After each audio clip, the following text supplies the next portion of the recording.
So it's wonderful for us to be here. And I remember when Tina first mentioned to me about this group a couple of years or so ago, I felt this was really part of our community, part of our family, spiritual family. One of the things I've discovered over the years is that meditation has this strange power to bring people together and to create community and put them in touch with each other in a deep way.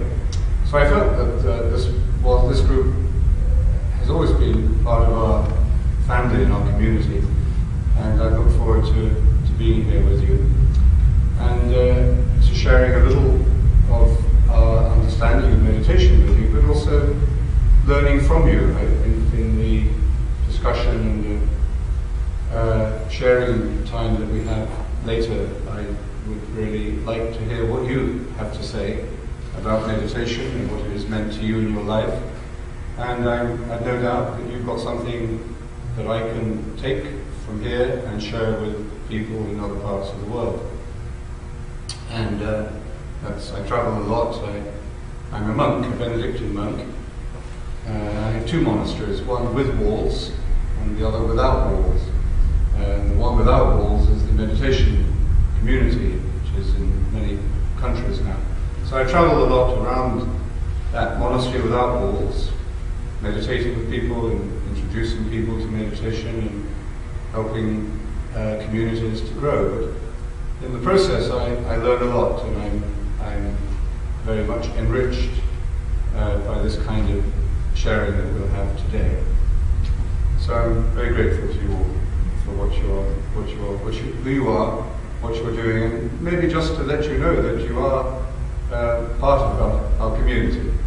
And we all belong to different groups, different communities, different networks, but I hope you do feel already very much part of our Christian meditation community. So I was talking to someone the other day who is going in for a serious operation, cancer operation. And he has a very good chance of coming through well, I think, but he's a bit nervous about it, of course. But he's been on a spiritual path for some years, and it's sort of his illness brought on his sense of Christian faith, and he wanted to commit himself to that at this time. And I baptized him quite recently, a few days ago. And before he got the diagnosis about meditation, about his cancer, he was already starting to meditate. So the timing was all quite mysterious and wonderful for him, really. And he said to me after the baptism, he said, you know, finding meditation came at just the right moment in my journey, in my life. And he said, every day it means more and more to me. And he said, my question is, you know, why did it take me so long to find it? And it's a very well-kept secret, he said. And in some ways it is. It's some people have said it's the best-kept secret in the church. I meet many people, and you've all, I'm sure, met them or read about them, who teach meditation and meditate from just a secular point of view. In fact, here in Boston, about 40 years ago, in Harvard, or I think it was Harvard Medical School, they started research into meditation just from a medical and psychological point of view. And that research has been built on over the years. Now we know lots of things about meditation with the body and with the mind. We know that it's good for you. Meditation is beneficial. It's good for your body, it's good for your immune system, it's good for your blood pressure, it's good for your stress. Many of our physical problems arise out of stress, of course, as well. helps you to sleep better at night, helps you to control your anger, and it generally makes you feel better about life. When I was reading the other day all the benefits that meditation brings you, the one benefit I thought it didn't bring, and I'm a living proof of it, is that it doesn't restore your hair. But all the other good things are, well, you're okay. Shaggy, you're well named. Anyway, so we get all these benefits from meditation. So you could call those the psychological and physical benefits. But of course, the way we're practicing it here, and the way Tina has introduced it to you, and the way some of you are already beginning to share it and teach it to others, is as a spiritual path, a spiritual way, as a way of prayer. But the prayer of the heart, rather than just speaking to God, thinking about God. This is really about being with God. So, I was, you may have heard about this story of this Russian peasant about 200 years ago, who was in church one day, and he heard the priest read from the altar a passage from the New Testament, where it says, you must pray at all times, pray continuously. And this just stuck in his mind. Couldn't get rid of the idea of, what does it mean to pray at all times? So he started going around, lots of people, priests and theologians and teachers and experts of various kinds, asking them what this meant. How do you pray at all times? Obviously you can't be on your knees all day, you can't be speaking to God all the time, you can't be thinking about God all the time. You've got other things to think about, other things to speak about, other things to do. So what does it mean then to pray at all times? So eventually he was beginning to despair that anyone could tell him. And then he met an old monk somewhere who said to him, well, there is a way. He said, what you have to realize is that it's not you doing the praying, but it's the Spirit praying in you. And the Spirit is praying in you 24/7, continuously. And what we do is to tune into that. We tap into that. We open our minds, our hearts, and even our bodies to that experience. It's just there, it's just given. It's like oil, you know, under the ground or under the ocean. It's there, waiting for us to find it and release it. So he said, well, that makes sense. You know, I don't have to do it so much, but how can I let it, you know, untap it? How can I let it out? How can I find it? So the monk told him, basically, the way of meditation that we all practice. He said, you take a word, you repeat the word continuously, and little by little, the word begins to sink into your heart, and then, as it sinks into your heart, it unlocks this great river, this great stream of the prayer of the Spirit. And you remember, if you remember, St. Paul says somewhere, we do not know how to pray. We don't know how to pray, but the Spirit prays in us. So that's the basic Christian understanding, you know, of meditation, that it is about our way of receiving this gift that God has put into us. But,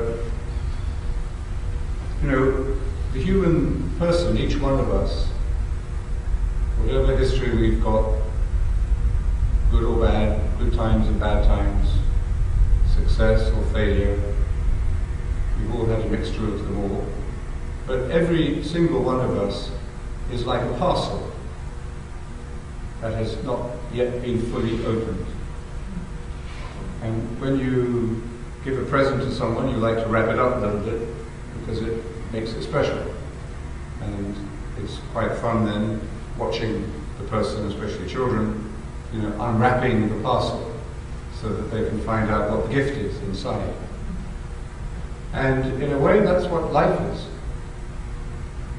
Life is about unwrapping this parcel that we are and finding the gift that God has given us in this person that we think we know. But we don't know ourselves fully yet, because we haven't fully opened the parcel. We will know ourselves and know who we are when we've unwrapped all the parcel and we found this pure gift of being deep in our own heart. And that's, why meditation is so important. Meditation is an important part of the unwrapping of this parcel and discovering the great gift of the Spirit that is there, within us. Another way of understanding meditation, I think, that makes sense to us today, as well as the prayer of the heart, which is what it's called, is to say it's simply about being in the present moment. Being here and now. And if you think about it, that's pretty obvious. When we are here, we are now. We can't be anywhere else at this moment than where we are. And yet, most of the time, we're not here and now. We may be sitting here in this room, around this candle, but in fact we may be thinking about what's for lunch, or what am I going to do this evening, or is it going to rain at 2 p.m. this afternoon, as the town crier told us as we were coming across the common just now. He told us, nice and sunny now, it's going to rain at 2 o'clock. Well, maybe we do need to know it's going to rain at 2 o'clock, but it's important just to enjoy the sunshine while it's shining. So, in meditation, we are simply learning to let go of the past with all its baggage. A lot of us carry a lot of baggage around. Maybe physical baggage sometimes, but also sometimes just a lot of mental baggage, emotional baggage. And we also let go of the future. We let go of the worries. Is it going to rain or not? Are things going to work out for me as I hope or not? Our fears and anxieties about the future. So in meditation, as we say the word, we say the mantra, we're just allowing ourselves to sort of slip and to stay in this present moment. And the present moment has everything. It contains everything. God is, that's it, God is. Anything else we say about God is secondary. But the one thing we can really say is God exists. I am is the only name that God gave himself. So it's when we come into the present moment by letting go of our thoughts of the past and the future and our anxieties and our regrets, it's then that this wonderful experience can open up for us. It's like the opening of a flower. There's nothing complicated about it. It's not a big technique. You don't have to learn any great technique. You don't have to read lots of books or listen to lots of talks. You just need to know how to do it, and then most of us, I would say all of us as far as I can see, need a little help from our friends to do the work, to keep going at it. And that's why, coming together regularly like you do, to meditate together is a tremendous gift. If you want to really make this journey to the center, to unwrap this parcel and find the gift that's waiting there, for us. I just wanted to say one other thing. to share with you, because that's the good news about meditation. That it's a free gift. Any fool can do it. You don't have to be any particular personality type. You just have to want to do it, and you have to sort of tune in to what it, tune into it. And then you have to trust it. You have to maybe take a little step of faith to experience it. But it's really about experience. It's not about me or anyone else telling you what meditation is and why you should do it and all the rest. It's really about you discovering, all of us discovering this in our own experience.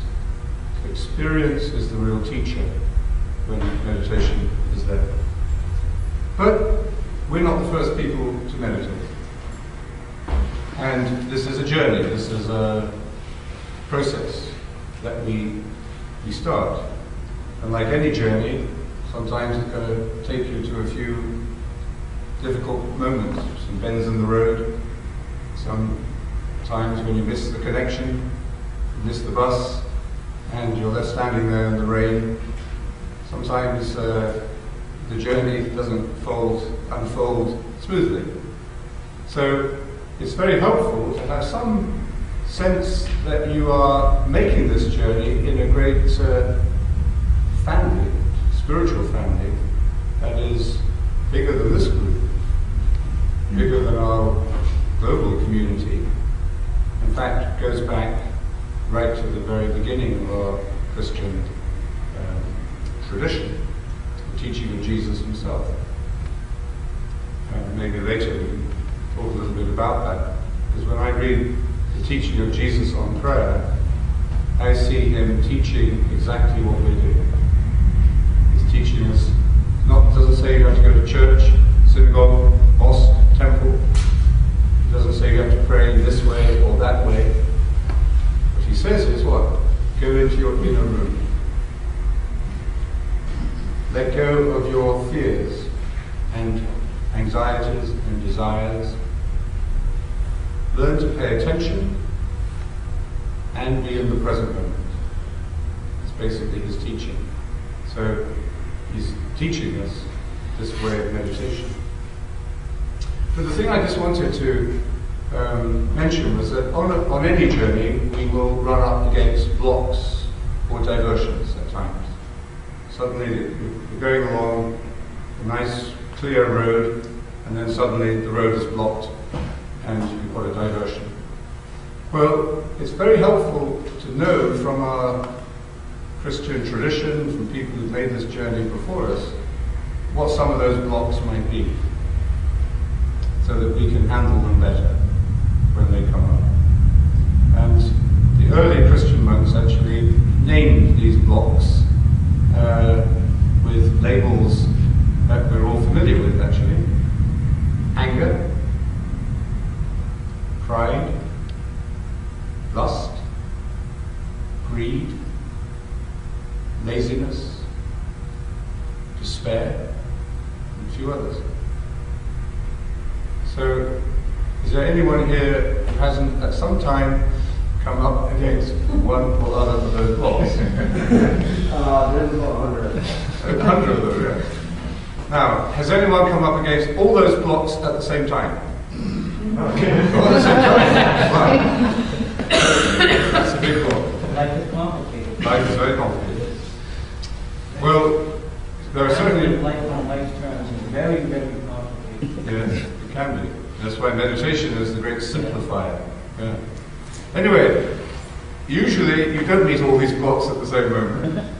But sometimes you can recognize that there's a pattern there. You can recognize certain things or certain people who make you angry and release a lot of anger into your system and really upset you. And then it takes you time to get that anger out of your system and calm down again. Or maybe it's lust, or maybe it's feeling of despair, deep depression. My life's no good. Anything I do is going to fail. I missed the boat. So we all have those moments And the important thing that meditation can give us, I think, is a very, very simple way of dissolving those blocks.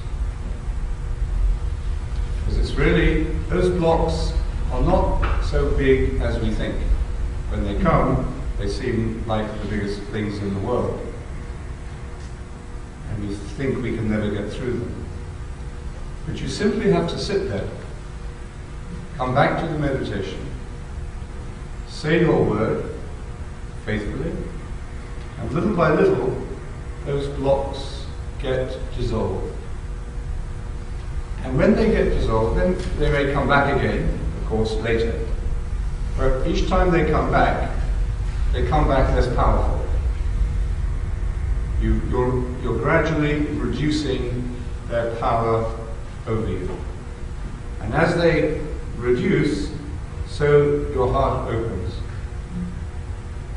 And you become closer and closer to that beautiful gift at the center of your being. For me, that's why meditation is so universal. You know, this is a special group of people. I've meditated with groups of children in all different parts of the world, rich and poor. I've meditated with people in the 12-step program, some of you may be in it as well, who've discovered the 11th step. I've meditated with business people, with students. And I can only say that I have not found that there's only one type, any one age, any one psychological profile that is better suited to meditation than anyone else. Maybe there is, but I haven't found it yet. So all I can conclude is that this is really the universal path that God has given us as a human race, as a human family, as His children.